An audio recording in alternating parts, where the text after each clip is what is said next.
18 December 2024 টঙ্গীর ময়দানে সংঘর্ষের নেপথ্যে যারা তাদের রাজনৈতিক পরিচয়।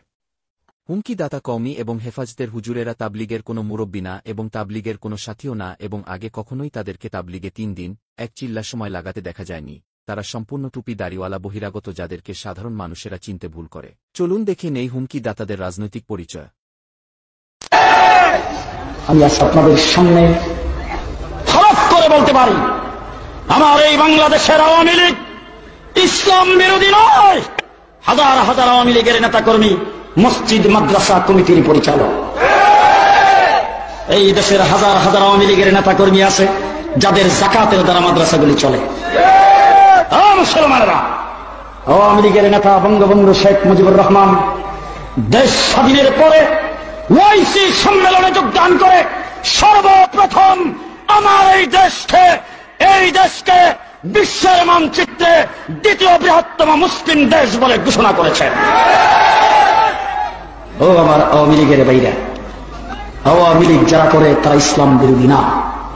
কাকরাইল মসজিদের জায়গা বঙ্গবন্ধু শেখ মুজিবুর রহমান সাহেব বরাদ্দ দিয়েছেন, ইসলামিক ফাউন্ডেশন দিয়ে শেখ মুজিবুর রহমান সাহেব করেছেন। ও মুসলমানেরা, আওয়ামী লীগ ইসলাম বিরোধী নয়, ইসলামের দুশমন। 15টা বছর পর্যন্ত আমরা সরকার বিরোধী ছিলাম, মাঠে ছিলাম, জুলুম অত্যাচারের বিরুদ্ধে কথা বলেছি। তোমরা সরকারের পাঁচটা গোলাম হিসাবে ছিল। আজকে 7 শব্দে বাংলাদেশে আনার জন্য গভীর পায়তারা শুরু হয়েছে। কাকরাইল মসজিদ দখল করার জন্য, টঙ্গীর মাঠ দখল করার জন্য তাকে যে কোনো মূল্যে প্রতিহত করতে হবে। সামনে আছে মাত্র আর 5 দিন।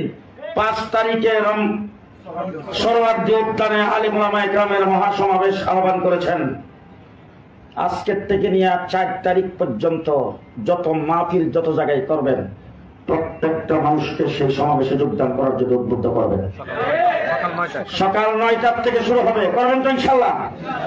আসতে কন। যদি অবস্থান অব্যাহত রাখো, পরিষ্কার বলি, এখনো ধৈর্য ধারণ করতেছে ওলামায়ে কেরাম।